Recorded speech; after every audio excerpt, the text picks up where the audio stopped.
Bonjour à tous et bienvenue dans cette nouvelle vidéo. Aujourd'hui, on va traiter du sujet comment les crypto-monnaies prennent de la valeur. Donc, si tu es nouveau sur cette chaîne et que tu viens de nous découvrir, sache qu'on est une chaîne exclusivement dédiée au domaine de l'investissement dans les crypto-monnaies. Donc, si c'est un sujet justement qui t'intéresse, je t'invite à t'abonner à notre chaîne YouTube pour ne pas rater nos prochaines vidéos. Et puis également à télécharger notre ebook simplement en cliquant dans le lien qu'on aura mis dans la description. Dans cet ebook, on a essayé de synthétiser les informations dont tu auras besoin si tu es nouveau dans le domaine des crypto-monnaies pour pouvoir commencer tes investissements le plus efficacement possible et comprendre un petit peu plus en détail ce que sont les crypto-monnaies, comment ça fonctionne, etc. Donc c'est entièrement gratuit et du coup profites-en.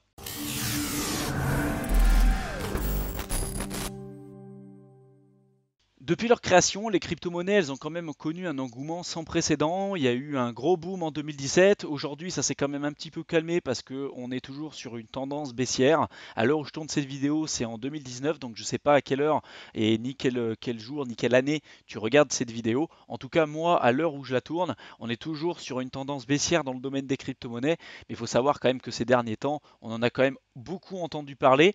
Et donc, même si les crypto-monnaies sont très volatiles, leur évolution sur le long terme reste quand même spectaculaire. Le Bitcoin, par exemple, il est passé de 120 dollars en septembre 2013 à plus de 8200 dollars en juillet 2018. Donc, comment expliquer qu'une crypto-monnaie prenne de la valeur? Il y a deux raisons à cela, et on va prendre l'exemple du Bitcoin. Donc, lors de sa création en 2009, il y a son créateur, Satoshi Nakamoto, qui a décidé que le Bitcoin, il aurait un nombre total en circulation qui ne dépasserait pas le nombre de 21 millions. Ce seuil ne devrait théoriquement pas être atteint avant l'année 2141 selon les spécialistes. En juillet 2018, le nombre de Bitcoin sur le marché était de 16 millions. Ce n'est justement que lorsqu'une transaction est validée, qu'une fraction de la monnaie est créée. Les personnes qui enregistrent ces transactions sont appelées les mineurs et sont directement rémunérées en Bitcoin. Et donc, une des raisons qui fait déjà que le Bitcoin a une valeur intrinsèque, ça va être déjà qu'il a une quantité de monnaie limitée, vu qu'il est limité à 21 millions d'exemplaires. Le deuxième point important à avoir en tête, ça va être l'offre et la demande. Donc, vous le savez, mais chaque marché est régi par le principe de l'offre et de la demande, et celui des crypto-monnaies ne fait bien évidemment pas exception. Si la demande est supérieure à l'offre, le cours monte. Inversement, si l'offre est supérieure à la demande, le cours baisse. Pour le Bitcoin, la quantité de monnaie en circulation étant limitée et l'augmentation du nombre de personnes qui souhaitent s'en procurer sur le long terme, sur une tendance long terme, est en constante augmentation, le cours du marché machinalement monte. Et les crypto-monnaies intriguent de plus en plus de public et les médias justement. Donc, de par sa rareté et sa valeur montante, le Bitcoin a suscité une forte demande et pour beaucoup, c'était une monnaie à avoir de peur de passer à côté de quelque chose. Et ça, c'est clairement quelque chose qu'on a pu voir en 2017 lorsqu'il y a eu la montée fulgurante des crypto-monnaies en général.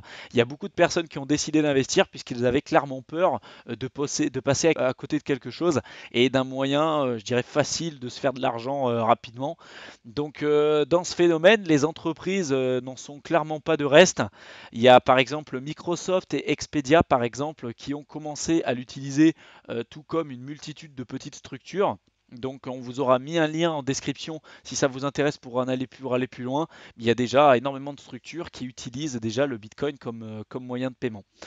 Un troisième point qu'on voulait également évoquer avec vous, c'est la spéculation. Donc le Bitcoin, comme de nombreux autres actifs et de nombreuses autres crypto-monnaies, sont des monnaies virtuelles de paiement. Et même si elles ont été conçues au départ pour pouvoir faire des échanges, des transactions de biens et de marchandises, il y a déjà plus de 90% des propriétaires du Bitcoin aujourd'hui qui ne l'utilisent qu'à des fins spéculatives. Donc c'est d'ailleurs pour cette raison qu'on entend de plus en plus les termes de crypto-actifs ou crypto-assets en anglais plutôt que celui des crypto-monnaies. Et selon certains spécialistes, cet engouement, ça pourrait conduire à une bulle spéculative similaire à celle qu'Internet a pu connaître dans les années 2000. Et d'ailleurs, il y en a qui disent que cette bulle-là a complètement explosé en 2017, donc quand on a vu le bear market hein, qui a fait en sorte de diminuer le Bitcoin, la valeur du Bitcoin de presque 20 000 dollars. À l'heure où je tourne cette vidéo, bah là le Bitcoin il est à l'équivalent de 3 000 euros. Donc c'est vrai qu'il y a eu, pour certains spécialistes, une bulle qui a explosé justement à cause de cette spéculation beaucoup trop importante. Donc il n'y a personne aujourd'hui qui est capable de prédire avec précision hein, l'évolution du prix des crypto-monnaies. Il y en a certains qui font le pari hein, d'un investissement long terme et d'autres bah, qui préfèrent s'éloigner de ces technologies qui considèrent comme étant bien trop dangereuses et volatiles pour le moment. On peut se poser la question de savoir si la spéculation c'est vraiment un frein aux crypto-monnaies comme moyen de paiement. Donc même si la majorité des crypto-monnaies sont aujourd'hui achetées dans l'espoir bah, que leur prix augmente avec le temps et dans le but bah, de les revendre à un prix plus important, la tendance haussière des crypto-monnaies sur le long terme a des retombées systémiques positives. Nous pensons par exemple que plus cette tendance est importante et prometteuse, et ben, plus les commerçants et les entreprises elles seraient en mesure de privilégier le Bitcoin ou les autres crypto-monnaies en général comme moyen de paiement plutôt que l'euro ou le dollar. Il y a un avantage majeur des crypto-monnaies, c'est vraiment les frais de transaction réduits. Pour bien comprendre tout cela, on va prendre un exemple concret. Vous avez déjà sans doute tous entendu parler bah, de l'épisode de la pizza la plus chère du monde. En 2010, en Floride, il y a eu deux pizzas qui sont cédées à un client pour le prix de 10 000 bitcoins. Et à l'époque, le bitcoin, il valait que quelques centimes d'euros, quelques centimes de dollars, pardon. Et en juillet 2018, bah, clairement, bah, le bitcoin, il avait une valeur à peu près de 8 000 euros. Imaginez bah, quand même une seconde, si la pizzeria avait gardé les bitcoins jusqu'à aujourd'hui, bah, elle serait en possession de plus de 80 millions d'euros. Et si cette pizza n'avait accepté que le paiement en dollars, eh ben, elle n'aurait détenu qu'une dizaine de dollars correspondant au prix de la pizza. Donc cet exemple il montre bien quand même que même si le pari quand même d'un investissement sur le long terme ça peut être risqué, quelquefois ça peut être payant et plutôt intéressant. L'issue quand même d'une spéculation des crypto-monnaies, ça il faut quand même en parler. Donc il y a eu l'éclatement de la bulle spéculative des crypto-monnaies en 2017. Ça c'est clairement une alternative qui n'est pas à exclure, même si elle n'est pas du tout assurée aujourd'hui. Il y en a d'autres spécialistes qui disent que la bulle elle n'a pas encore éclaté, que ça viendra plus tard. Donc aujourd'hui il n'y a personne qui a la vérité absolue par rapport à ça. Le Bitcoin a d'ailleurs récemment bah, connu une phase de correction du marché avec une baisse importante de son cours. Comme je vous le disais tout à l'heure, si vous nous regardez en 2020-2022, je ne sais pas comment sera le marché à l'heure où vous regarderez cette vidéo. En tout cas, en 2019, on est toujours sur une tendance baissière, mais sur le long terme, sur le très long terme, on est sur une tendance haussière. Du 16 décembre 2017 au 6 février 2018, il faut savoir que le Bitcoin, il est quand même passé de presque 20 000 dollars à moins de 6 852 dollars, je crois, à l'époque. Donc, ce qui est quand même dingue. Il y a eu une correction très importante par rapport à tout ça. Et en quelques mois, bah, la crypto-monnaie elle a perdu 65% de sa valeur. Aujourd'hui, c'est presque 90 ou 92% de sa valeur que les crypto-monnaies ont perdu. Donc il y en a ici des personnes qui voient justement bah, une opportunité pour acheter, pour faire les soldes, hein, tout simplement, acheter des bitcoins moins chers que prévu. Et il y en a d'autres, bah, clairement, qui pensent que c'est beaucoup trop risqué et qui ont décidé de vendre leurs actifs actuellement. Alors du coup, bah, que se passerait-il si la correction devenait si importante que les principaux investisseurs du Bitcoin se retireraient du marché? Alors, nous, on pense qu'il y aurait tout d'abord une élimination importante des monnaies les moins performantes au profit de celles qui seront bah, plus résilientes. Ça a toujours été le cas, ça a été le cas lors du crash de 2014, celui de 2017, 2017-2018.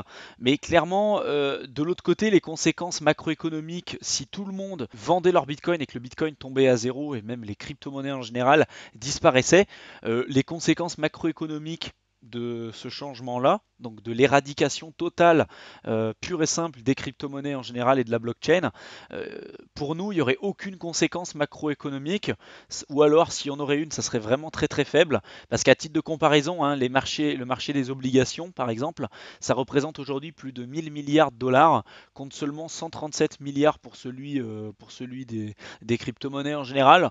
Donc clairement, hein, si les crypto-monnaies étaient vouées à disparaître, bon, ça serait serait qu'une goutte d'eau dans l'océan, dans un océan. Et bon, bah, ce qui serait malheureux, ça serait pour les personnes qui avaient décidé d'investir et qui croyaient en ces nouvelles technologies. Mais sinon, en général, d'un point de vue macroéconomique, on n'aurait pas vu énormément de changements. En tout cas, c'est notre point de vue. Même si aujourd'hui, il y en a quand même beaucoup de personnes qui sont réticents à l'idée d'investir dans le domaine des crypto-monnaies, nous, de notre côté, on pense que ces nouvelles technologies, elles auront quand même un réel avenir et un réel sens dans le monde de demain, et elles seront à l'origine de profonds changements sociaux, économiques et financiers. Donc si c'est un point de vue que vous partagez ou que vous ne partagez pas, dites-nous en commentaire ce que vous pensez de ça. Vous, c'est quoi votre point de vue par rapport à l'avenir du Bitcoin et des crypto-monnaies en général? Ça nous intéresserait de pouvoir avoir votre point de vue. Ce qui va faire du coup qu'une crypto-monnaie parte à la hausse ou à la baisse, ça va être vraiment aussi le sentiment humain et l'émotion qu'on va mettre derrière. Il y a deux sentiments qui vont vraiment rentrer en jeu. Ça va être dans un premier temps la cupidité et dans un deuxième temps la peur.